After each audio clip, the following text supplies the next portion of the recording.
تقدیر و تاخیر کے اپنے انتہائی جو ہے مخلص اور محترم دوست اور جمعیت علماء ہند کے جو ہے قابل جنرل سیکریٹری حضرت مولانا عبدالرب صاحب تو اس وقت اور بھی بڑی جمعیت کی ذمہ داری پر ہیں، وقتی دور میں نائب صدر ہیں، ان سے گزارش کر رہا ہوں تشریف لائیں اور لال باغ میں جامع مسجد میں منعقد اولیاء اللہ عشرے کے تیسرے پروگرام میں جیسا کہ آپ کا خاصہ ہے وضاحت کے ساتھ گفتگو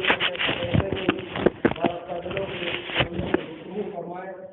اللہ تعالیٰ ہمارے اور آپ کے دلوں میں ایمان کی حرارت اور تازگی پیدا کروا دے، اسلام کے لیے قبول فرما لے۔ وآخر دعوانا الحمدللہ۔ بسم الله الرحمن الرحيم، الحمد لله رب العالمين، والصلاة والسلام على سيد الأنبياء والمرسلين محمد وعلى آله وأصحابه أجمعين، أما بعد، أعوذ بالله من الشيطان الرجيم، بسم الله الرحمن الرحيم، إياك نعبد وإياك نستعين، اهدنا الصراط المستقيم، صراط الذين أنعمت عليهم غير المغضوب عليهم ولا الضالين، آمين۔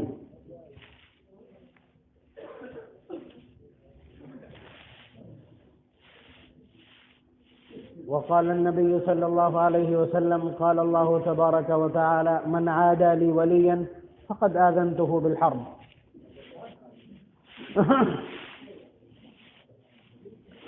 انتہائی قیمتی گفتگو ابھی آپ نے سماعت کی، سمجھ میں نہیں آ رہا کیا بچا ہے کہ جسے میں عرض کر دوں آپ کی خدمت میں، لیکن میں اپنے طریقے کے مطابق، ویسے ترتیب یہ رہتی ہے کہ میں جب گفتگو کرتا ہوں تو کہیں نہ کہیں کھروچ لگی جاتی ہے، زخم ہو ہی جاتا ہے۔ مفتی ظفر صاحب کے پاس بہت سارا ایسا مواد ہے کہ جس سے وہ ڈیمیج کنٹرول کرتے ہیں، لیکن وہ آج پہلے بول گئے، مجھے بعد میں بولنا ہے، پھر بھی بہت صاف جو کچھ مجھے عرض کرنا ہے۔ جمعیت علماء کا یہ مشن اس لیے کہ اولیاء اللہ کی صحیح صورتحال اور ان کی صحیح شخصیات ہمارے سامنے اجاگر کی جائے، اس لیے کہ اسلام نے محبت کرنے کا ایک طریقہ سکھلایا ہے۔ اللہ تبارک و تعالیٰ سے محبت کرنے کا مطلب صرف یہ نہیں ہے کہ وہ سرو شکتیمان ہے، وہ اس یونیورس کا سپریمو ہے عیسائیوں کی طرح، نہیں، بلکہ ہمارا مطلب یہ ہے کہ اللہ تبارک و تعالیٰ کے ایک ایک حکم کو مانا جائے۔ یہ اللہ تعالیٰ کو ماننے کا طریقہ، ماننے کا مطلب یہ ہے کہ اللہ تعالیٰ کو مانا جائے۔ نبی اکرم صلی اللہ علیہ وسلم سے صرف محبت کرنا یہ کام نہیں آئے گا، ابو طالب ناکام ہو چکے ہیں۔ نبی سے محبت کا مطلب نبی کی اتباع کرنا۔ اسی طرح اولیاء اللہ سے محبت کرنے کا مطلب یہ نہیں ہے کہ ایک عدد چراغ سرہانے جا کے جلا دینا، یا ایک عدد دیگ پکوا کر کے اور اس کو تقسیم کر دینا، یہ اولیاء اللہ سے محبت نہیں ہے۔ اولیاء اللہ سے محبت کا طریقہ یہ ہے کہ یہ ڈھونڈ نکالنا کہ آخر یہ اتنے بلند مقام تک کیسے پہنچے، غلامی کا وہ کون سا طریقہ اختیار کیا ہے، اور دین پر چلنے کا وہ کون سا سلیقہ انہوں نے اختیار کیا ہے، اور وہ کون سا فارمولہ ہے جو ان کو اتنے بلند مقام تک لے گیا کہ زمانہ ان کی بلائیں لیتا ہے اور ان کی قبر پر حاضری کو سعادت سمجھتا ہے۔ یہ طریقہ ہے۔ اور ایک ہمارے یہاں ہندوستان کا طریقہ محبت کرنے کا، یہ اسلامی طریقہ ہے محبت کرنے کا، اس لیے کہ آپ جانتے ہیں اگر آپ کرتا پہنے ہیں، پائجامہ پہنے ہیں، پائجامہ ٹخنوں سے اونچا ہے، چہرے پر داڑھی ہے، پیشانی پر سجدے کا نشان ہے، اور سر کے اوپر ٹوپی اور عمامہ ہے، تو آپ کو یہ بتلانا نہیں پڑے گا کہ میں کون ہوں۔ آپ بتلائیے، اندھا بھی ٹٹول کے بتا دے گا کہ یہ کون ہے، یہ محمد عربی صلی اللہ علیہ وسلم کا شیدائی اور غلام ہے، نابینا بتا دے گا۔ تو اس لیے فالوئنگ جو ہے، اتباع جب آپ کریں گے تو تعارف نہیں کروانا پڑے گا، اور اتباع نہیں کرتے ہیں، بریانی کتنی ہی کھا لیں، نعرے کتنے ہی لگا دیں، جلوس کتنے ہی طویل ہو، آدمی نام پوچھے گا آپ کا نام کیا ہے، اور اگر کہیں آپ نے پپو گڈو کلو یا سمیر بتا دیا تو باپ کا نام پوچھنے کی نوبت آئے گی آپ کا مذہب جاننے کے لیے. آپ سمجھ رہے ہیں؟ تو اتباع میں اور دعوے میں اتنا فرق ہے کہ اگر آپ اتباع کرتے ہیں تو تعارف کے لیے الگ سے الفاظ استعمال نہیں کرنا پڑیں گے، یہ دستور ہے. تو ہوا یہی کہ اکابر اور بزرگوں کا کردار اور ان کی سیرت ہم سے اوجھل ہو گئی، لیکن ان کی عقیدت کا وہ طریقہ اختیار کیا گیا جو غیر اسلامی ہے. ہمارے سناتن دھرمی جو بھائی ہیں، ہندو بھائی ہیں، ان کے یہاں محبت کا طریقہ آپ جانتے ہی ہیں. عقیدت کا طریقہ کیا ہے؟ انہوں نے دیکھا کہ یہ پیپل ہے، سائنٹسٹوں نے بتا دیا کہ سب سے زیادہ آکسیجن پرووائڈ کرتا ہے. ٹھیک ہے، لنگوٹ وہیں چڑھا دیے. گوبر کے بارے میں پتہ چل گیا کہ بھئی یہ جلانے کے بھی کام آتا ہے اور اس سے لپائی لسائی اور پتائی اور گھر کی تزئین بھی کی جا سکتی ہے. سمجھ گئے؟ اسی کی پوجا شروع ہو گئی. اس کے علاوہ جس کے بارے میں تعویذ بنوانے آتے ہیں لوگ، اگر فائدہ ہو گیا آپ تو ہمارے لیے بھگوان. اب بتائیے اتنا سستا بھگوان کہ پیشاب پاخانہ کرنے والا اور اسے بھگوان بنا دیا. تو یہ ایک طریقہ ہے. اس کے علاوہ طریقہ یہ کہ یہ دیوتا ہے فلاں نام کا، یہ کالی ہے، یہ ہنومان ہے، یہ رام ہے، یہ فلاں ہے، یہ فلاں ہے. جا کر کے ان کے اوپر پھول ڈالے اور ان کے اوپر مٹھائی چڑھائی، ان کے اوپر پیسے چڑھائے، ان کے سامنے مانگا اور چلے آئے. نہیں مطلب ہے کہ ان کا کردار اور سیرت کیا ہے، نہیں مطلب ہے کہ انہوں نے انسانیت کو کیا دیا ہے، نہیں مطلب ہے کہ انہوں نے انسانیت کی اصلاحات کیا کیا کی ہیں. کردار سے مطلب نہیں، یہ ان کا محبت کا طریقہ ہے. یہاں محبت کا طریقہ نبی اکرم صلی اللہ علیہ وسلم نے بتلا دیا. فرمایا من احب سنتی فقد احبنی ومن احبنی کان معی فی الجنہ.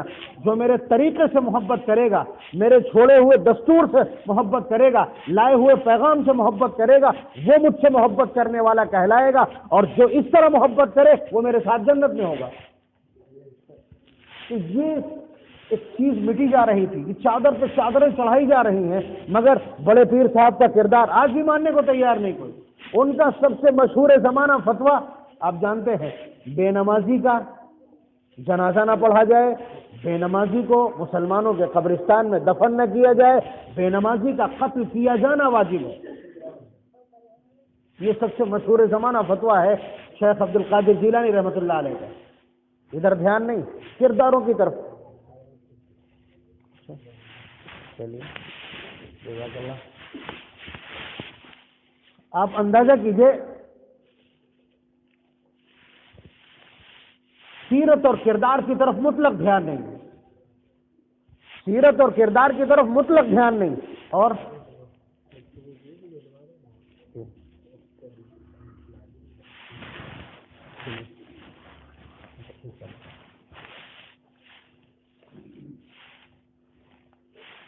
میں سوچ یہ رہا تھا کہ جو بات پیچھے ہو چکی ہے اس کے آگے بات کی جائے، لیکن مفتی صاحب کی ہدایت ہے. نہیں وہی بتایا، وہیں پہنچ جائیں گے. وہ اشارہ نہیں ڈسٹرب نہیں کر رہے ہیں. انہوں نے اشارہ کیا ہے کہ جٹوارے میں جو گفتگو ہوئی تھی اس میں کچھ چیزیں بہت قیمتی تھیں. میں نے جو سبق یاد کیا آپ کی خدمت میں عرض کیے دیتا ہوں. بہرحال جمعیت علماء نے جو کچھ کیا ہے یا جو کچھ کرنا چاہتی اس کا مقصد یہ ہے کہ اولیاء اللہ کے کردار چھپا دیے گئے اور ان کے نام کو بلند کر کے یا تو ان پر چادریں ڈالی جانے لگی یا ان کے نام پر کھانے حلوے مانڈے بنائے جانے لگے. یہ عقیدت نہیں ہے، یہ عقیدت نہیں ہے. ہم بتلا دیں آپ کو کہ نبی اکرم صلی اللہ علیہ وسلم کے سامنے بھی اس طرح کا تذکرہ آیا. صحابہ آئے اور آ کر کے کہنے لگے کہ اللہ کے رسول، ہم ایران بھی گئے ہیں اور روم بھی گئے ہیں، وہاں کے درباروں کا دستور یہ ہے کہ وہاں جب کوئی آدمی داخل ہوتا ہے تو آ کر کے پہلے فرشی سلام کرتا ہے، آداب بجا لاتا ہے، سجدہ کرتا ہے، اس کے بعد اپنی فریاد کہتا ہے. آپ سے بڑا اور آپ سے زیادہ عظمت والا اس دھرتی پہ کوئی نہیں اور ہم سے زیادہ دیوانہ بھی کوئی نہیں. انت احق ان یسجد لک، آپ سب سے زیادہ مستحق ہیں کہ آپ کو سجدہ کیا جائے. تو حضور نے ان صحابی سے پوچھا، پہلے تو ایک جملہ ارشاد فرمایا جو دستوری ہے. فرمایا لو كنت آمر احدا ان يسجد لاحد لامرت المرأة ان تسجد لزوجها، کہ اگر میں کسی کو اجازت دیتا، کسی کو حکم دیتا سجدہ کرنے، یا اللہ تبارک و تعالیٰ نے اس کی گنجائش رکھی ہوتی تو میں بیوی کو حکم دیتا کہ وہ اپنے خاوند کو سجدہ کرے. اس کے بعد جو حضور نے اگلا جملہ ارشاد فرمایا کہ اگر لو مررتا، اگر تم میری قبر کے پاس سے میری وفات کے بعد گزرو گے تو کیا تم اس کو سجدہ کرو گے؟ فرمایا کہ نہیں. تو فرمایا زندگی میں کیا ضرورت ہے، جب میں زندہ ہوں اجازت نہیں ہے تو وفات کے بعد کیسے اجازت ہو سکتی؟ برحال یہ روایت ہے مشکات کی. تو کردار دب گیا، کردار سامنے نہیں آیا، اور عقیدت کے وہ طریقے اختیار کیے گئے جو غیر اسلامی طریقے. مثلا میں نے جو جٹوارے میں کہا تھا کہ نبی اکرم صلی اللہ علیہ وسلم سے محبت کا صرف دعویٰ آپ کرتے ہیں، جھنڈے بلند کرتے ہیں، شور مچاتے ہیں، نعرے لگاتے ہیں، نبی اکرم صلی اللہ علیہ وسلم کے نام پر انگلیاں اور انگوٹھے چومتے ہیں، کافی نہیں ہے. اس لیے کہ ابو طالب کو آپ دیکھ لیں، نبی اکرم صلی اللہ علیہ وسلم کے دادا محترم کا انتقال ہوا تو ابو طالب نے حضور کو سینے سے لگایا اور اس محبت کے ساتھ پرورش کی ہے کہ آپ اندازہ نہیں کر سکتے. اپنے 10 بچے ہیں، ان کی طرف دھیان نہیں دیتے ہیں، لیکن محمد نے کھانا کھایا کہ نہیں کھایا، ساتھ میں پلیٹ میں کھانا کھایا. 12 سال کی عمر ہے نبی رحمت صلی اللہ علیہ وسلم کی، اور چونکہ چچا سے بہت زیادہ ہلے ہوئے ہیں، نہ باپ موجود ہے، نہ ماں موجود ہے، نہ کوئی بھائی ہے، نہ بہن ہے، جو کچھ ہے چچا ہے، اور ہر ضرورت کو انہوں نے پورا بھی کیا. تو نبی اکرم صلی اللہ علیہ وسلم نے جب یہ دیکھا کہ چچا سفر پہ جا رہے ہیں شام کو، کئی مہینے لگیں گے، اداس ہو گئے. تو آپ یہ سمجھیے کہ ابو طالب نبی اکرم صلی اللہ علیہ وسلم کو سفر میں لے کر کے گئے. اور پھر اس کے بعد واقعہ پیش آیا کہ جا کر کے ایک گرجا کے قریب میں قیام کیا. وہاں جب بیٹھے تو لوگوں نے جو درخت تھے آس پاس ان کا سایہ گھیر لیا، کوئی جگہ نہیں بچی سایہ کی کہ جہاں بیٹھا جا سکے. تو نبی اکرم صلی اللہ علیہ وسلم جب درخت کے قریب آئے ہیں تو درخت کی شاخیں لمبی ہو گئی اور انہوں نے سایہ پیدا کر دیا جس میں آپ بیٹھ گئے. راہب نے دیکھ لیا خود، اور اس نے جو علامتیں تھیں ان علامتوں سے پہچان لیا. پوچھا یہ بچہ کس کے ساتھ ہے؟ ابو طالب نے کہا میرا بھتیجا ہے. فرمایا کہ اس کو گھر واپس لے جائیے، شام اور یمن مت لے جائیے اس کو، وہاں یہودی رہتے ہیں، یہ نبی آخر الزماں ہے، دشمنی میں قتل کر دیں. تو ابو طالب نے یہ سارے ماجرے اور منظرنامے دیکھے، بلکہ آپ سمجھیے کہ 2.5 سال جو سوشل بائیکاٹ تھا جس میں نبی اکرم صلی اللہ علیہ وسلم کو شیب ابی طالب میں پورے بنو ہاشم کو قید کر دیا گیا تھا.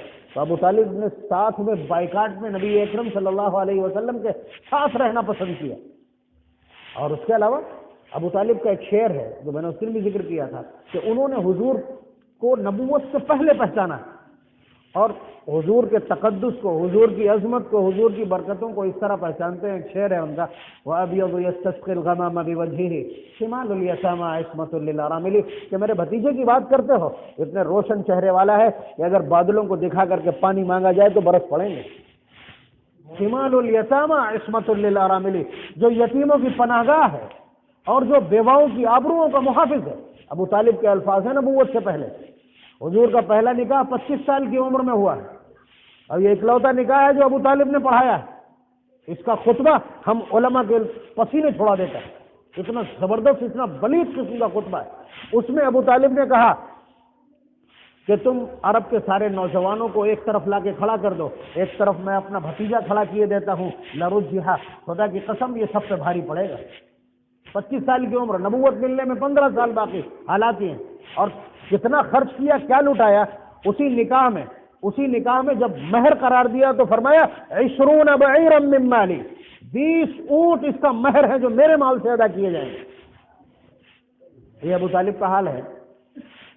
اور جب انتقال ہونے لگا ابو طالب کا تو نبی اکرم صلی اللہ علیہ وسلم نے کس طرح کوشش کی وہ بھی آپ کو معلوم کہ حضور بار بار کہتے کہ چچا ایک بار لا الہ الا اللہ محمد الرسول اللہ کہہ دیجیے.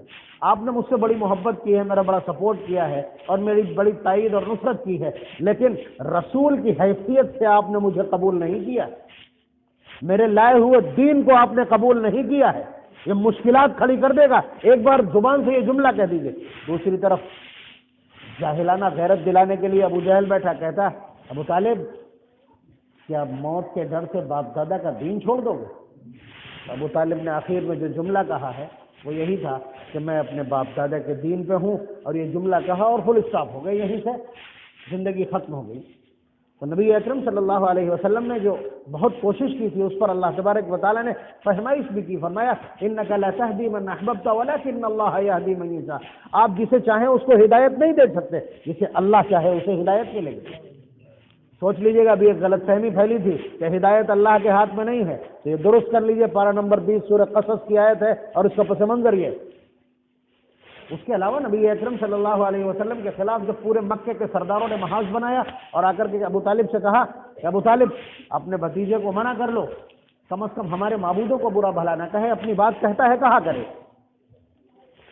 اور اگر یہ کسی سے شادی کرنا چاہتا ہو تو ہم اس سے شادی کرا دیں، اگر اس کو مال چاہیے ہو تو اپنا ایک ایک ڈھیلا اس کے قدموں میں لا کے لوٹا دیں، اور اگر یہ بادشاہ اور قائد و سردار بننا چاہتا ہو تو نربروز اس کو ہم اپنا قائد بنائے لیتے۔ تو ابو طالب نے کہا کہ بیٹا میرے اوپر اتنا بوجھ ڈالو جتنا میں برداشت کر لوں، اور ان سب سے مقابلہ کرنے کی مجھ میں تاب نہیں ہے۔ تو حضور نے روندھی ہوئی آواز اور دبدبائی ہوئی آنکھوں کے ساتھ یہ اتنا زبردست جرأت مندانہ اعلان کیا تھا، فرمایا تھا کہ چچا یہ تو بہت چھوٹی بات ہے، اگر یہ میرے ایک ہاتھ میں سورج اور دوسرے میں چاند لا کر کے رکھ دیں اور کہہ دیں کہ میں اس مشن سے باز آ جاؤں تو یہ میرے لیے ممکن نہیں۔ اور جب انتقال ہو گیا تو نبی اکرم صلی اللہ علیہ وسلم کا دل بہت بھرا ہوا تھا، فرمایا کہ میں اپنے چچا کے لیے دعائیں مغفرت کروں گا جب تک مجھے منع نہیں کیا جاتا۔ جیسے یہ بات کہی اللہ تعالیٰ نے فوراً پابندی لگا دی، فرمایا ما كان للنبي والذين آمنوا ان يستغفروا للمشركين ولو كانوا اولي قربى من بعد ما تبين لهم انهم اصحاب الجحيم۔ کسی ایمان والے کے لیے، کسی نبی کے لیے پاور نہیں ہے، یہ رائٹ نہیں ہے کہ وہ کسی مشرک کے لیے دعائیں مغفرت کرے۔ صحابہ نے اعتراض کر دیا کہ ابراہیم علیہ السلام نے اپنے والد کے لیے دعائیں مغفرت کی تھی اور وعدہ کیا تھا اس کا۔ تو اللہ تبارک و تعالیٰ نے صحابہ کے اس باقاعدہ اعتراض کو ایڈمٹ کر کے اس کا جواب بھی دیا ہے، وما كان استغفار ابراہیم لأبیہ الا عن موعدۃ وعدها ایاہ فلما تبین له انه عدو للہ تبرأ منہ ان ابراہیم لأواہ حلیم، کہ وہ ابراہیم کو جب تک معلوم نہیں تھا کہ یہ کفر کی حالت میں مرے ہیں اس وقت تک ایسا کیا تھا، بعد میں ایسا نہیں کہ صفائی دی، اللہ تعالیٰ نے ابراہیم علیہ السلام کی صفائی دی ہے۔ بہرحال ابو طالب کا زبردست سپورٹ، اور یہ سمجھیے کہ جس سال انتقال ہوا ہے مکے میں رہنا ممکن نہیں رہا حضور کے لیے، پہلے طائف گئے کہ شاید طائف والے مجھے پناہ دے دیں، لیکن انہوں نے بھی پناہ نہیں دی تو آپ کو مجبوراً مدینہ منورہ ہجرت کرنا پڑا اسی سال۔ آپ سمجھ رہے ہیں ان کے سپورٹ کی قیمت، ان کے بیک اپ کی قیمت، ان کے تعاون کی قیمت، لیکن یہ قیمت صرف ویسی ہی ہے۔ ہوا کیا ہے کہاں؟ ابو طالب کی اس محبت کا کیا ہوا؟ صدیق اکبر نے نبوت کے اعلان کے بعد سپورٹ اور امداد شروع کی ہے۔ آپ سمجھ رہے ہیں ابو طالب نے 8 سال کی عمر سے لے کر کے اور حضور کی 53 سال کی عمر تک ان کا سپورٹ کیا ہے، ان کی تائید کی، لیکن ہیں کہاں؟ باب صفت النار واہلھا، مشکات کی پہلی روایت، حضور نے فرمایا کہ جہنم میں سب سے ہلکا عذاب ابو طالب کو دیا جائے گا، ان کو آگ کی جوتیاں پہنائی جائیں گی جس سے ان کا دماغ کھول رہا ہو۔ کہاں گئی محنت؟ آپ اگر صرف زبانی محبت کو، زبانی دعووں کو اور زبانی تائیدات کو اگر آپ کہتے ہیں کہ یہ محبت ہے تو پھر ابو طالب کی محبت کہاں گئی؟ صدیق اکبر کا مقام انبیاء کے بعد سب سے بلند مقام ہے۔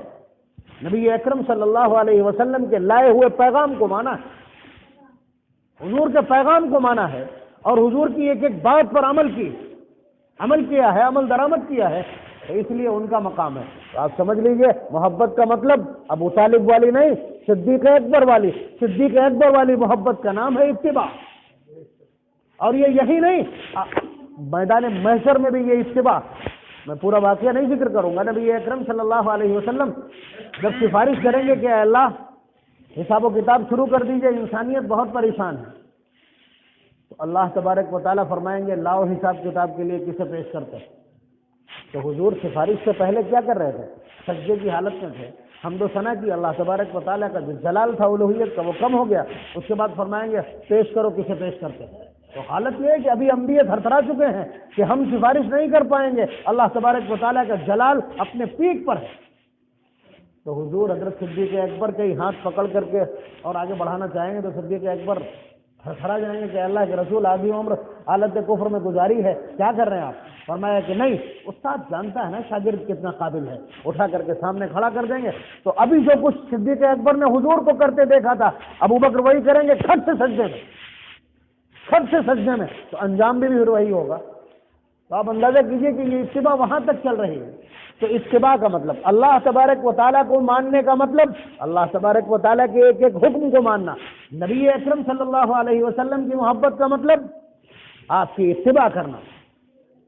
ایک بات اور عرض کر دیں، اگر حضور کی پیدائش پر یا حضور کی پیدائش کو عید کہہ کر کے خوشیاں منا لینا، یہ کچھ نفع دینے والا نہیں ہے۔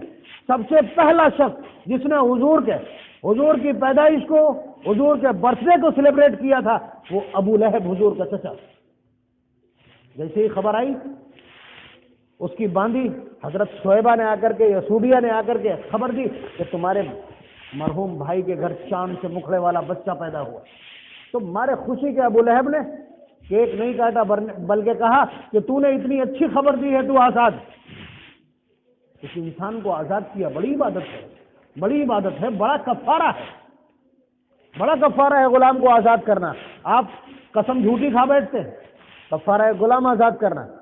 آپ روزے کی حالت میں جماع میں ملوث ہو جاتے ہیں تو کیا کرنا ہے؟ یا روزے کو آپ جان بوجھ کر کے توڑ دیتے ہیں تو کیا ہے؟ تحریر و رقبۃ، ایک غلام آزاد کرنا، یعنی بہت سے گناہوں کا کفارہ بن سکتا ہے۔ لیکن ابو لہب نے حضور کی پیدائش کو تو خوشی منائی، لیکن ہے کہاں؟ سیصلی نارا ذات لہب، ہم تجھے عنقریب مرتے ہی لو والی آگ میں پہنچا دیں گے۔ تو محبت وہ جو اتباع کے فارمیٹ سے آئے وہ معتبر ہے۔ تو وہی یہاں ہوا کہ اولیاء اللہ کو جانے کیا کیا کہا جانے لگا، جانے کیا کیا کہا جانے لگا، اور کتنی کتنی قیمتی چادریں ڈالی جانے لگی، ان کے نام پر دیگوں کی دیگیں اتاری جانے لگی، لیکن ان کے کردار کو کسی نے نہیں اپنایا، ان کی سیرت کو کسی نے تلاش نہیں کیا۔ وہ اتنے بلند مقام پر کس راستے سے پہنچے، اس راستے کی تلاش کسی نے نہیں کی۔ اس راستے کو تلاش کرنے کی یہ شروعات کی۔ اور آپ کیا سمجھتے ہیں؟ آپ کیا سمجھتے ہیں کہ قبروں کی، کسی کی قبر کی اگر پرستش ہو رہی ہے، مفتی صاحب نے اشارہ کیا تھا کہ جو کچھ قبروں پر ہو رہا ہے، اس سے وہ لوگ ہرگز مطمئن اور راضی نہیں ہیں، لیکن وہ پھنس جائیں گے، پھنس سکتے ہیں۔ ہم ان کی عقیدت میں اس طرح کی حرکتیں کر کے ان کے لیے مسائل کھڑے کر رہے ہیں۔ اور دھیان سے سنیے گا جو کچھ میں عرض کرنے جا رہا ہوں، کہ اس طرح کے مسائل اور اس طرح کی عقیدت کا اظہار کر کے، چادریں چڑھا کر کے، یا ان کے سامنے سجدہ کر کے، ان کو معبود بنا کر کے، اور یہ کہہ کر کے کہ ہم اللہ تک تو پہنچ ہی نہیں سکتے، ہم تو یہاں پہنچیں گے، یہ ہم کو پہنچائیں گے، یہ کفر کی باتیں ہیں جو کفار مکہ کرتے تھے۔ آپ یہ سمجھ لیجئے کہ آپ یہ سمجھ رہے ہو کہ ہم ان کا بھلا کر رہے ہیں، ان کا نام بلند کر رہے ہیں، ہم ان کے لیے مسائل اور مشکلات کھڑی کر رہے ہیں۔ کیسے؟ میں نے آیت تلاوت کی یا نہیں کی پتہ نہیں، سورہ مائدہ کی اخیر کی آیت، بلکہ آخری رکوع یہیں سے شروع ہوتا ہے۔ حضرت عیسیٰ علیہ السلام ٹاپ 4 میں ہیں، 1,24,000 انبیاء میں سے بھی جو 4 اولو العزم پیغمبر ہیں، صاحب کتاب پیغمبر ہیں، ان میں سے ایک حضرت عیسیٰ علیہ السلام۔ آپ سمجھ رہے ہیں؟ بڑی موقر شخصیت انبیاء علیہ السلام کی فہرست میں۔ اور کیا کہنا ہے امت محمدیہ کے لیے؟ وہ ان کے انتظار میں بیٹھی، وہ ان کے انتظار میں تڑپ رہی، وہی آ کر کے اس دھرتی کے اوپر سے کفر کا خاتمہ کریں گے۔ وہ جب آئیں گے تو اس دھرتی پر اسلام کے سوا کوئی مذہب نہیں ہوگا۔ آپ سمجھ رہے ہیں؟ تو ہم تو ان کے انتظار میں ہیں، وہ ہمارے لیے پہلے بھی قیمتی تھے، اب تو اور زیادہ قیمتی۔ وہ جب اتریں گے تب ہمارا غلبہ اور نصرت اور فتح شروع ہوگی۔ بہرحال اللہ تبارک و تعالی مطلب ایک مقدمہ جو میدان محشر میں قائم ہوگا، اس مقدمے کی پیشگی جو ہیئرنگ ہے، جو کارگزاری ہے، وہ اللہ تعالیٰ نے قرآن میں بیان کر دی کہ ہم میدان محشر میں عیسیٰ کو بلا کر کے عیسیٰ سے پوچھیں گے، وَإِذْ قَالَ اللَّهُ يَا عِيسَى ابْنَ مَرْيَمَ أَأَنْتَ قُلْتَ لِلنَّاسِ اتَّخِذُونِي وَأُمِّيَ إِلَٰهَيْنِ مِن دُونِ اللَّهِ، کیوں نہیں عیسیٰ تم نے کہا تھا کہ اللہ کو چھوڑ کر کے مجھے اور میری ماں کو معبود بنا لو۔ حضرت عیسیٰ علیہ السلام سے سوال کیا جا رہا ہے، جبکہ آپ سب جانتے ہیں، اتنی تحقیق نہیں، نہ تو بائبل پڑھی آپ نے، نہ قرآن کریم کی آیات کی تفسیر کو اچھی طرح جانتے ہیں۔ لیکن اس کے باوجود آپ یہ تو جانتے ہی ہیں کہ ہر نبی جو آیا اس نے یہی کہا معبود صرف اللہ. لیکن اللہ تبارک و تعالیٰ حضرت عیسیٰ علیہ السلام کو کٹگھرے میں کھڑے کر کے اور ان سے اس طرح سوالات کریں گے. یہ جو مقدمہ اس کی کارگزاری قرآن کریم میں کیوں نقل کی گئی؟ اس لیے کہ یہ مشکلات پیدا کر دے گی. اگر کسی کو تم نے معبود بنایا تو ان کو کھڑا کر دیا جائے. جب اولو العزم صاحب شریعت پیغمبر بنو اسرائیل کا آخری پیغمبر تتمہ، جب اس کو لا کر کے کٹگھرے میں کھڑا کر دیا جائے گا تو باقی کی حیثیت کیا؟ ابھی تو آپ سن چکے ہیں کہ سارے انسانوں میں قیامت تک پیدا ہونے والے سارے ولی اور بزرگ کسی صحابی کے پیر کی دھول کو نہیں پہنچ سکتے، انبیاء کو تو چھوڑ دیجیے. تو انبیاء علیہ السلام اور ان میں سے بھی اولو العزم پیغمبروں میں سے بھی ایک بڑی شخصیت کو اللہ تعالیٰ کٹگھرے میں کھڑے کر کے پوچھیں گے، کیوں عیسیٰ تم نے کہا تھا اَأَنْتَ قُلْتَ لِلنَّاسِ اتَّخِذُونِي وَأُمِّيَ إِلَٰهَيْنِ مِن دُونِ اللَّهِ کہ اللہ کو چھوڑ کر مجھے اور میری ماں کو تم معبود بنا لو. جواب دیکھیے پیغمبرانہ جواب، سبحانک، فرمائیں گے کہ اللہ تیری ذات پاک ہے، تیری ذات پاک ہے. ما یکون لی ان اقول ما لیس لی بحق، میں ایسی بات کیسے کہہ سکتا تھا جس کا مجھے حق نہیں؟ مطلب یہ باتیں ابھی ہزاروں سال بعد میدان محشر میں ہوں گی، لیکن اس کی کارگزاری پہلے قرآن میں نقل کر دی ہے اس لیے تاکہ اس طرح کی غلط فہمیاں نہ ہونے پائے. ان کو اس کے بعد جو سرنڈر کیا حضرت عیسیٰ علیہ السلام نے، بہت خوبصورت فرمایا ان کنت قلتہ فقد علمتہ. اے اللہ، ہیئرنگ کی ضرورت کیا ہے؟ اس تفتیش کی ضرورت کیا ہے؟ اس سماعت کی اور سنوائی کی ضرورت کیا ہے؟ اگر میں نے کہا ہوگا تو تو جانتا ہی ہے، انک انت علام الغیوب، تو غیب کو جاننے والا. یہ حضرت عیسیٰ علیہ السلام کا جواب ہوگا عدالت میں کھڑے ہو کر کے. قرآن نے نقل کیا پارہ نمبر 7 سورہ مائدہ کے آخری رکوع میں،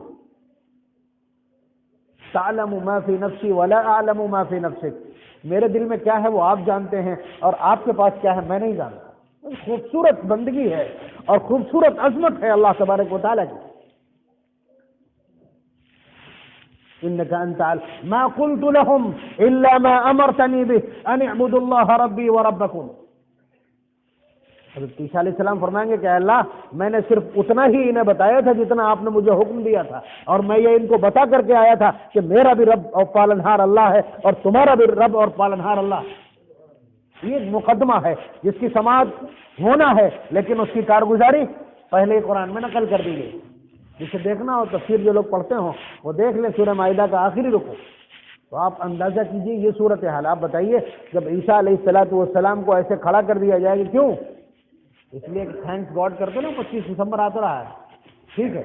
حضرت عیسیٰ علیہ السلام کے سامنے، ان کی تصویر کے سامنے ہاتھ جوڑ کے کھڑے ہوتے، ٹھیک ہے.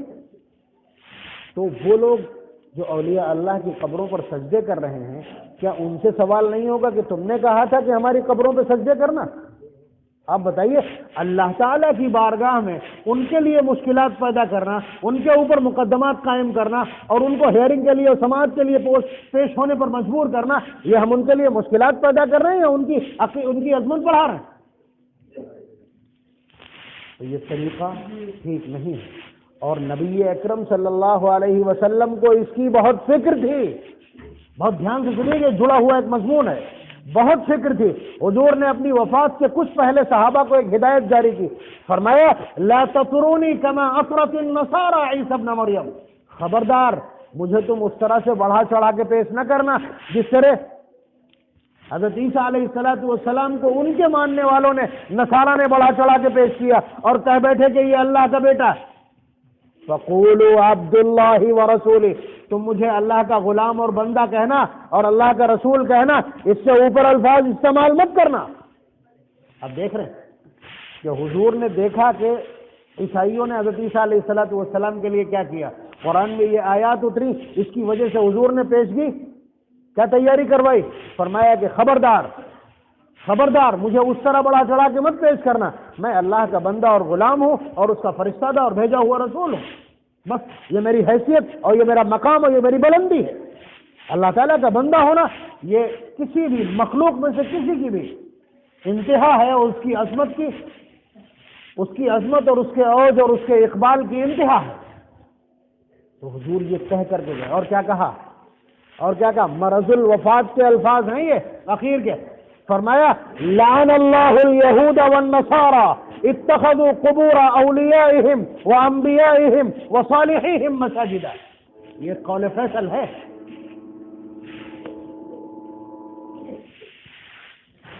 یہ قول فیصل ہے، آپ سمجھیے. حضور نے مرض الوفات میں فرمایا کہ اللہ لعنت بھیجے، اللہ پھٹکار ڈالے یہودیوں اور نصارہ پر. کیوں؟ اتخذوا قبور اولیائہم وانبیائہم وصالحیہم مساجدا، کہ انہوں نے اپنے نبیوں کی قبروں کو، اپنے ولیوں کی قبروں کو، اپنے نیک لوگوں کی قبروں کو سجدہ گاہ بنا لیا. الفاظ کے مشکات کی روایت، مشکات کی روایت ہے باب زیارت القبور یا اس سے متعلقات کی، کہ اخیر عمر میں حضور نے یہ بات فرمائی کہ اللہ تعالیٰ لعنت بھیجے یہود و نصارہ پر کہ انہوں نے یہ کیا تھا. یہ حضور تیاری فرما رہے تھے اپنی، اس لیے کہ امام الانبیاء ہیں، سید الرسل ہیں، اور معجزات کا سانتا ہے. ابھی شعر سنا آپ نے سنا نا ابھی؟ دم عیسیٰ ید بیضا داری آنچہ خوبہ ہما دارن تو تنہا داری. یعنی حضرت عیسیٰ علیہ السلام دم مار دیتے ہیں، آپ مٹی کی چڑیا بناتے ہیں، فَأَنفُخُ فِيهِ فَيَكُونُ طَيْرًا بِإِذْنِ اللَّهِ، زندہ ہو کے اڑتی چلی جاتی. یہ حضرت عیسیٰ علیہ السلام کا معجزہ ہے. ٹھیک ہے. حضرت موسیٰ علیہ السلام کا معجزہ ید بیضا، ایسے کر کے بغل میں ہاتھ ڈالا اور ایسے نکالا، سورج ماند پڑ جاتا اس روشنی کے سامنے. فرمایا یہ معجزات انبیاء کے پاس ہیں، لیکن ان کے جو کل معجزات ہیں اکیلے نبی اکرم صلی اللہ علیہ وسلم کے پاس ہیں. تو اس لیے خطرہ یہ تھا کہ ان کی قبروں کو سجدہ گاہ بنایا گیا تو کہیں میری قبر کو میری امت کے افراد سجدہ گاہ نہ بنا لیں. اور آپ نے دیکھا ابھی ایک روایت میں نے وہ عرض کی جس میں صحابہ نے پوچھا تھا اگر کہ آپ سجدے کے قابل ہیں، تو حضور نے اسے کہاں لا کے جوڑ دیا؟ لو مررت بقبری، کہ اگر تم میری قبر کے پاس سے گزرو گے تو کیا سجدہ کرو گے؟ تو صحابی نے فرمایا نہیں. اور اس کے بعد صحابہ کو فرمایا لا تطرونی کما اطرت النصارى عیسی ابن مریم، اور پھر اس کے بعد بددعائیہ کلمات کہے یہود و نصارہ کے لیے. اس کے بعد سنیے نبی اکرم صلی اللہ علیہ وسلم نے یہ تو پوری تعلیمات اور پوری ہدایات اور پورا ڈائریکشن تھا جو صحابہ کو سمجھا دیا. اس کے بعد اللہ تعالیٰ کی بارگاہ میں جو الفاظ کہے ہیں دعا میں وہ سننے سے تعلق رکھتے ہیں. فرمایا اللہم لا تجعل وثنی، اللہم لا تجعل قبری وثنا یعبد، اے اللہ میری قبر کو بت نہ بنائیے گا جس کی پرستش کی جانے لگے. یہ دعا کی ہے اللہ تعالیٰ کی بارگاہ میں. اے اللہ جس طرح انبیاء کی قبروں کو بت بنا کر کے ان کو پوجا جا رہا ہے، میری قبر کو بت نہ بنا دیجیے گا کہ اس کی پرستش ہونے لگے. اور آپ جانتے ہیں نبی آخر الزماں کی دعا قبول ہو کے رہی. آج جالی کو ہاتھ لگاؤ گے تو پھینک دے گا والنٹیئر پیچھے. اللہ تعالیٰ نے مسلط کر دیے ایسے محافظ، ایسے عقیدے کے لوگ جو آپ کو وہاں کوئی ایسی حرکت نہیں کرنے دیں گے جو معبود کے سامنے کی جاتی ہے. حالانکہ انہیں بھی عقیدت ہے، وہ ان کی نسل سے ہیں، انہوں نے ان کو پہچانا ہے، سیرت کے جاننے والے، وہ ان کی سرزمین پہ آسودہ خواب ہیں. یہ ان کا ایسا شرف ہے جس کی کوئی برابری نہیں کر سکتا. لیکن آپ اندازہ کیجئے، اب یہ ترتیب تو دیکھ رہے ہیں نا. میں یہ بجائے اس کے کہ یہ کہوں قبروں پہ جانا حرام، سجدے کرنا حرام، میں آپ کے سامنے احادیث کا وہ سلسلہ رکھ رہا ہوں جس سے بات کو آسانی سے سمجھا جا سکتا ہے. یہ تیاری کرائی ہے نبی اکرم صلی اللہ علیہ وسلم نے وفات سے پہلے. ان سے بڑا کس کا آستانہ؟ ان سے بڑا بھی کوئی آستانہ؟ اب آپ آ جائیے اس پر جو میں نے قرآن کریم کی آیت پڑھی.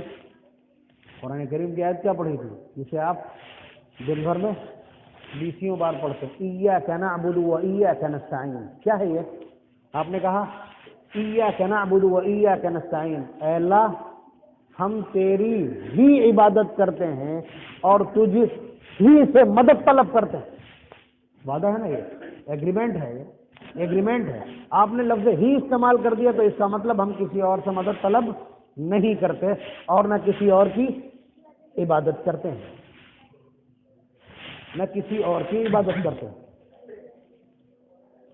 لیکن اس ٹرک پہ کیا لکھا رہتا ہے؟ یا غوث المدد. کیا ہوا؟ ایگریمنٹ آپ کا ختم ہو گیا. جھوٹ ہے جو سورہ فاتحہ آپ تلاوت کر رہے ہیں قرآن، اگر یہ سب کچھ موجود ہے تو آپ کا یہ معاہدہ جھوٹ ہے. نماز میں کھڑے ہو کر کے جھوٹ، یہ ایسی حالت تھی جب اللہ تبارک و تعالیٰ کی رحمت اترتی بندے پر. روایت کے الفاظ الساجد یسجد بین قدمی الرحمن، کہ سجدہ کرنے والا اللہ تعالیٰ کے دونوں قدموں کے بیچ سجدہ کر رہا ہوتا. اذا صلی العبد یناجی ربہ، جب بندہ نماز پڑھ رہا ہوتا ہے تو اللہ تعالیٰ سے گفتگو کر رہا ہوتا ہے.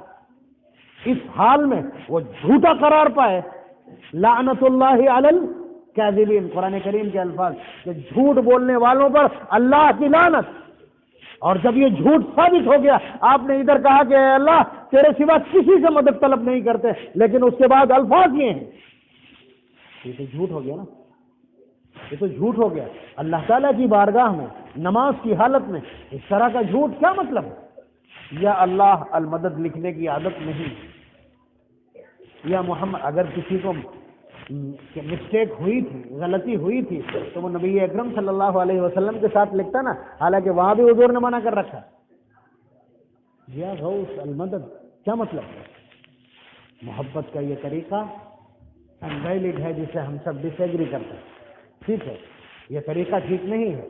طریقہ یہ ہے کہ جس طرح سے بچپن سے پرورش کی ہے خواجہ عبد القادر جیلانی رحمۃ اللہ علیہ کی، ان کی والدہ نے منکرات سے روکنے کی کوشش کی ہے اور ہدایات دی ہیں. بچے سے کہہ دیا کہ بیٹا جھوٹ مت بولنا، حالات کیسے ہی ہوں. ماں سکھائے نا بچوں کو اسی طرح سے کہ بیٹا جھوٹ مت بولنا. وہ جب باہر سے آتا ہے جھوٹ بول کر کے کوئی حادثہ کر کے تو ماں اس کے اوپر ملمہ سازی کرتی ہے، اس کے جرم کو چھپانے کی کوشش کرتی ہے. وہ غلطی کر کے آیا، گھر کے لوگ لاٹھی نکل کے باہر آ گئے، چاہے غلطی ہو کچھ بھی ہو بس حمایت کریں گے. یہ ولایت کا دستور نہیں ہے. دستور وہ ہے کہ 40 اشرفیاں تمہاری اچکن میں سلی ہیں، وہ چلی جائیں کوئی بات نہیں. ڈاکو تمہیں بے عزت کر دیں کوئی بات نہیں. منزل پر پہنچ سکو یا نہ پہنچ سکو، اللہ تعالیٰ کی ناراضگی مول مت لینا. یہ بزرگوں کا مشن ہے اور یہ بزرگی کی تربیت کا طریقہ ہے. میں نے کل یہ عرض کیا تھا، کل میں نے یہ بات عرض کی تھی، میں نے کہا تھا کہ ہمارے یہاں کہیں نہ کہیں یہ بات شاید پروان چڑھ گئی کہ ولی اور بزرگ اب پیدا ہونا بند ہو گئے. ایک طرف یہ ہے کہ ولی اور بزرگ پیدا ہونا بند ہو گئے اور دوسری طرف پیر ہر محلے کا الگ الگ ہے. اس طرح کا فلسفہ سمجھ نہیں آتا بہرحال. تو یہ غلطی ہے، اس لیے کہ یہ کوئی نبوت نہیں ہے. نبوت کسبی چیز نہیں تھی، وہ موہبت تھی، وہ بھی چیز تھی. اللہ تعالیٰ نے اس سلسلے کو روک دیا، حضور سے اعلان کروا دیا انا خاتم النبیین، حضور نے کہہ دیا. تو اب وہ تو ممکن نہیں ہے. لیکن ولایت نام ہے، ابھی سنا آپ نے، ولایت نام ہے جناب محمد الرسول اللہ صلی اللہ علیہ وسلم کی حقیقی غلامی کا. جو جتنی اچھی غلامی کر لے گا وہ اتنے بلند مقام پر پہنچ جائے گا. اور سنت، وہ دستور، حضور کا لایا ہوا طریقہ، جس طرح اس وقت 570 کے بعد زندہ تھا، جو ان کی تاریخ جو ان کا سن پیدائش ہے، اس وقت حضور کا طریقہ زندہ تھا، آج بھی اسی طرح زندہ ہے. آپ کیا پوچھنا چاہتے ہیں پوچھیے. اللہ تبارک و تعالیٰ جزائے خیر دے امت کے علماء کو اور ان مدارس کو کہ اسلام کا ایک ایک حرف اسی طرح محفوظ ہے جس طرح حضور کی وفات کے دن محفوظ تھا، بلکہ اس سے اور زیادہ شفاف اور مدون شکل میں. آپ سمجھ رہے ہیں؟ تو وہ پورا طریقہ زندہ ہے. جب اس کا فالو کرنے کے بعد، اس کی اتباع کرنے کے بعد، اس پر عمل درآمد کرنے کے بعد ولی بنتا ہے تو یہ طریقہ تو قیامت تک زندہ ہے. تو ولی بننے والے بھی اور ولیوں کا سلسلہ، ولیوں کی پیدائش کا سلسلہ، یہ قیامت تک اسی طرح زندہ اور باقی رہے گا. بس طریقہ وہی اختیار کرنا پڑے گا جس طرح خواجہ قطب الدین بختیار کاکی کی ماں نے طاق میں کھانا رکھ دیا، اپنے آپ کو بیچ سے ہٹا کر کے بچے کا یقین اللہ کے خزانے سے لگایا کہ اللہ تعالیٰ بھیجتے ہیں. خواجہ فرید الدین گنج شکر کیوں کہا جاتا ہے انہیں؟ ماں نے کہا کہ بیٹا شکر بہت پسند ہے، تو نماز کی عادت ڈلوانے کے لیے کہا کہ بیٹا نماز پڑھ تجھے شکر ملے گی. مصلے کے نیچے شکر رکھ دیتی تھی. اور پھر جب ان کا یقین بن گیا تو وہ اللہ تبارک و تعالیٰ سے براہ راست لینے لگے. آپ سمجھ رہے ہیں؟ یہ طریقہ ہے. نہ ولایت بند ہوئی ہے، نہ ولیوں کی پیدائش رکی ہے، اور نہ وہ طریقہ اور منشور اور دستور اور فارمیٹ ابھی بٹا ہے کہ جسے فالو کر کے، جسے اپنا کر کے ولی بنا کرتے تھے. اور ولی بننے کا جو قرآن کریم نے سلیبس اور نصاب بتلایا وہ یہ ہے الذین آمنوا وکانوا یتقون الا ان اولیاء اللہ لا خوف علیہم ولا هم یحزنون. لوگوں سنو کہ اللہ کے جو ولی ہیں ان کے اوپر کسی طرح کا کوئی خوف طاری نہیں کیا جا سکتا اور وہ غمگین نہیں ہوتے ہیں حالات کے بگڑنے سے. اور وہ کون لوگ ہوتے ہیں؟ الذین آمنوا وکانوا یتقون، جو ایمان لائے اور تقوی اختیار کیا۔ تو آپ سمجھ رہے ہیں کہ اولیاء سے محبت کرنے کا وہ طریقہ غیر اسلامی ہے، بلکہ محبت کا بھارتی کرن کر دیا گیا ہے۔ وہ اس طرح کی محبت ہے جو اسلام نے محبت کا سلیقہ سکھلایا اور سمجھایا ہے، وہ یہ ہے کہ حضور کے لائے ہوئے پیغام سے محبت کی جائے۔ اور یہ اس وقت حضور نے کیا تھا کہ حضور ایک روز وضو کر رہے تھے، صحابہ نے وضو سے گرنے والے پانی کو لے کے اپنے چہروں پہ ملنا شروع کیا، حضور تھوک رہے ہیں ہاتھ میں لے کر کے چہروں پہ مل رہے ہیں۔ تو حضور نے پوچھا ما یحملکم علی ھذا، تم ایسا کیوں کر رہے ہو؟ تو کہنے لگا حب اللہ ورسولہ، اللہ اور اس کے رسول کی محبت کا۔ تو حضور نے فرمایا کہ یہ پانا چاہتے ہو تو سنو، من سرہ ان یحب اللہ ورسولہ، جو یہ چاہتا ہو کہ اللہ اور اس کے رسول سے محبت کرنے والوں میں اس کا شمار ہو جائے، او یحبہ اللہ ورسولہ، یا اللہ اور اس کا رسول اس سے محبت کرنے لگے، تو اسے میرے لائے ہوئے پیغام کو ماننا چاہیے۔ وہ کیا ہے؟ فلیصدق حدیثہ اذا حدث، جب بات کرے تو سچ بولے، ولیؤدی امانتہ اذا اؤتمن، جب امانت رکھی جائے تو اس کے اندر دیانت برتے، ولیحسن جوار من جاورہ، اور پڑوسیوں کے ساتھ اچھا برتاؤ کرے۔ دیکھیے صحابہ محبت کر رہے تھے حضور کی ذات اور جسم سے، لیکن حضور نے لگایا کہاں؟ پیغام پہ۔ کیوں؟ 63 سال کی عمر کے بعد حضور تو پردہ فرما جائیں گے، لیکن اس پیغام کو قیامت تک زندہ رہنا ہے۔ اسی لیے سب سے پہلے صدیق اکبر نے جو غلط فہمی دور کی تھی وہ یہی تھی کہ من کان یعبد محمدا فإن محمدا قد مات، جو حضرت محمد صلی اللہ علیہ وسلم کی ذات کی پرستش کر رہا تھا وہ سن لے ان کی وفات ہو گئی۔ ومن کان یعبد اللہ فإنہ حی لا یموت، جو اللہ کی پرستش اور عبادت کر رہا تھا وہ زندہ ہے اور زندہ رہے گا۔ بہرحال جمعیت علماء کا منشور یہ تھا کہ اللہ تبارک و تعالیٰ کی محبت کا سلیقہ بھی سمجھا جائے، نبی اکرم صلی اللہ علیہ وسلم سے محبت کا طریقہ بھی سیکھا جائے، اولیاء اللہ سے محبت کے طریقے کو جو گڑبڑ کر دیا گیا ہے اس کی وضاحت کر دی جائے کہ محبت کا طریقہ یہ ہے کہ ان جیسا کردار پیدا کیا جائے۔ اللہ تبارک و تعالیٰ ہماری ان آبادیوں میں، ہماری انہی نسلوں میں دوبارہ سے عبد القادر جیلانی اور معین الدین چشتی اجمیری پیدا فرما دے، اور اس طرح کے متقی و پرہیزگار اور یقین و استقامت والے لوگ پیدا فرما دے کہ جو ہدایت کے علمبردار اور ہدایت کا سرچشمہ ثابت ہوں۔ وآخر دعوانا ان الحمدللہ رب العالمین۔ ایک بات اور یہ ذرا سوال ہے آپ کی خدمت میں، ایک ہی بات ہے، آپ یہ بتلائیے کہ اس پورے مہینے کو شیخ عبد القادر جیلانی رحمۃ اللہ علیہ بڑے پیر صاحب کا نام کر دیا ہم نے، ٹھیک ہے، صرف قائم گنج ہزاروں دیگے اتار کر کے اور اس کے بعد کھلوا دیتا، جبکہ یہ ثابت ہے تاریخ کے حوالوں سے کہ شیخ عبد القادر جیلانی رحمۃ اللہ علیہ ہندوستان میں تشریف نہیں لائے، یہاں کے اسلام میں ان کا براہ راست کوئی پارٹیسپیشن نہیں ہے، میں عرض کر رہا ہوں، ٹھیک ہے، اسلامی اقدار و روایات میں، اسلامی تاریخ میں ان کی خدمات ہوں، لیکن ہندوستان میں اور مسلکی اعتبار سے ہم ان کے فالوور بھی نہیں ہو سکتے۔ ہم حنفی ہیں مسلک کے اعتبار سے اور وہ حنبلی ہیں مسلک کے اعتبار سے، آپ سمجھ رہے ہیں؟ یہاں کا پورا اسلام، یہاں کا چپا چپا بھی، یہ جملہ سنا تھا آپ نے، یہاں کا چپا چپا خواجہ معین الدین چشتی اجمیری رحمۃ اللہ علیہ کے احسان تلے دبا ہوا ہے۔ ہم جتنے مسلمان بیٹھے ہیں ان کے پرکھوں کو دیکھیں گے، ان کے ہاتھ پہ ایمان قبول کیا ہوگا، 90 لاکھ لوگوں نے، اس وقت کا ہندوستان 90 لاکھ لوگوں نے ان کے ہاتھ پر اسلام قبول کیا ہے، تو یہ تو خواجہ کا ہندوستان ہے۔ اگر بریانی پکنا ہی تھی تو 6 رجب کو پکنی تھی، اگر ہونا ہی تھا کچھ تو چھٹی ہوتی نا ان کی۔ یہ تھا احسان شناسی کا اصل جذبہ، یہ تھا احسان مندی کا اصل جذبہ، لیکن ہوا کیوں ایسا؟ یہ آپ کی خدمت میں سوال ہے۔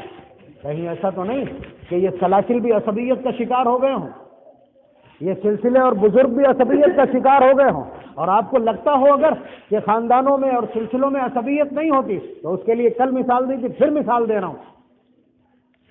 مسلمانوں کا سب سے بڑا دشمن قومی اعتبار سے کون ہے؟ یہودی، اور یہ میں نہیں، قرآن کہتا ہے پارہ نمبر 6 کی آخری آیت، لَتَجِدَنَّ أَشَدَّ النَّاسِ عَدَاوَةً لِلَّذِينَ آمَنُوا الْيَهُودُ، کہ سب سے زیادہ کٹر دشمن مسلمانوں کا کنے پاؤ گے؟ یہودیوں۔ اور آپ دیکھ رہے ہیں کہ جسے مسلمانوں کو کنٹرول کرنے کا، ان پر ظلم کرنے کا طریقہ سیکھنا ہو تو سیدھا پہنچ جاتا ہوں، سیدھا وہاں پہنچتا ہے اسرائیل، ٹھیک ہے، انہیں معلوم ہے وجہ، اور انہیں ہم سے کیا دشمنی، وہ بھی صاحب کتاب ہیں، اہل کتاب ہیں، اور ہم بھی اہل کتاب ہیں، انہیں تو ہمارا معاون ہونا چاہیے۔ تو بات یہ ہے، دیکھیے عصبیت کی وجہ سے، خاندانی عصبیت کی وجہ سے وہ ہمارے دشمن درپے آزار ہیں اور قیامت تک رہیں گے۔ وہ دجال کے ساتھ کھڑے ہوں گے ہمارے مقابلے، 70,000 کی جو جمعیت ہوگی وہ سب کی سب وہیں سے اس کے ساتھ کھڑی ہوگی۔ حضرت ابراہیم علیہ السلام جو ابو الانبیاء ہیں، ان کے دو بیٹے حضرت اسحاق اور حضرت اسماعیل۔ حضرت اسحاق کے بیٹے حضرت یعقوب علیہ السلام۔ حضرت یعقوب علیہ السلام کا دوسرا نام کیا ہے؟ اسرائیل۔ انہی کی اولاد کو بنی اسرائیل یا سنس آف اسرائیل کہا جاتا ہے۔ 12 بیٹے ہیں جن میں حضرت یوسف علیہ السلام بھی ہیں۔ اب جتنے بھی نبی ہیں حضرت ابراہیم علیہ السلام کے بعد، جن کی تعداد 40 سے 60,000 ہے، یہ سارے کے سارے انبیاء کس کی اولاد میں؟ حضرت یعقوب علیہ السلام کی، یعنی بنی اسرائیل میں۔ تو اب انہیں یہ معلوم ہو گیا تھا، ٹائم دیکھ کے انہوں نے پہچان لیا کہ اب آخری پیغمبر آنے والا ہے۔ آخری پیغمبر ہجرت کر کے کس شہر میں آئے گا؟ مدینے کو دیکھا تو پہچان گئے، وہیں ٹھہر گئے 100 سال پہلے آ کے۔ 3 قبیلے، بنو قینقاع، بنو نذیر اور بنو قریظہ، یہ وہاں آباد تھے یہودیوں کے۔ آپ سمجھ رہے ہیں؟ حضور کے انتظار میں۔ اور ایسا نہیں ہے کہ وہ حضور کو پہچان نہ رہے ہوں یا مان نہ رہے ہوں کہ یہ نبی ہے۔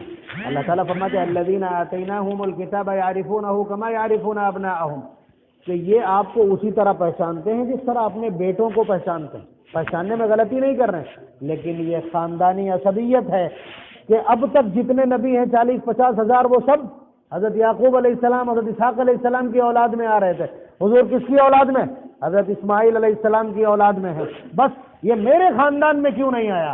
آخری جو تمغہ تھا اور نبی آخر الزماں جس کے اتنے فضائل تورات اور انجیل میں موجود ہیں، یہ دوسرے خاندان میں کیسے چلا گیا؟ خاندانی عصبیت کی وجہ سے آج بھی ہمارے دشمن ہیں اور قیامت کی صبح تک رہیں گے، دجال کے ساتھ کھڑے ہو جائیں گے لیکن ہماری تائید نہیں کریں گے۔ یہ اسی طرح کی عصبیت تو نہیں ہے کہ جو لوگ قادری سلسلے سے ہیں وہ لوگ پرموٹ کر رہے ہوں اپنے سلسلے کے اس بزرگ کو، مطلب وہ سلطان الاولیاء ہے، اہل سنت والجماعت کا عقیدہ اور ان کا قول ہے، اس لیے ان کی اہانت مقصود نہیں، لیکن کہیں عصبیت تو نہیں ہے۔ اگر جذبہ احسان شناسی کے طور پر اگر یہ بریانی پک رہی تھی تو اس کی بڑی تعداد کس کے نام ہونی چاہیے تھی؟ سلطان الہند، خواجہ خواجگاں حضرت خواجہ معین الدین چشتی اجمیری رحمۃ اللہ علیہ۔ ایک دیگ نہیں پکتی مجھے لگتا ہے، رجب میں کوئی دیگ نہیں پکتی، بسکٹ تک نہیں بٹتا، ٹھیک ہے۔ ساری بریانی شیخ عبد القادر جیلانی رحمۃ اللہ علیہ جو ہندوستان آئے تک نہیں۔ بس سمجھیے اس کو کہ اولیاء اللہ کو بھی اس طرح تقسیم کر دیا جائے گا، ان کی عقیدتوں کو بھی عصبیت کی نظر کر دیا جائے گا، مناسب نہیں ہے۔ ہم اتنا نیچے گر گئے۔ اللہ تبارک و تعالی ہم سب کو اپنی اطاعت کی توفیق نصیب فرمائے اور اپنے حبیب کی غلامی کی توفیق نصیب فرمائے، اولیاء اللہ کی جفاکشی اور ان کی ریاضتوں کو اپنانے والا بنائے اور ان کے آس پاس کہیں نہ کہیں مقام نصیب فرمائے۔ وآخر دعوانا الحمدللہ رب العالمین۔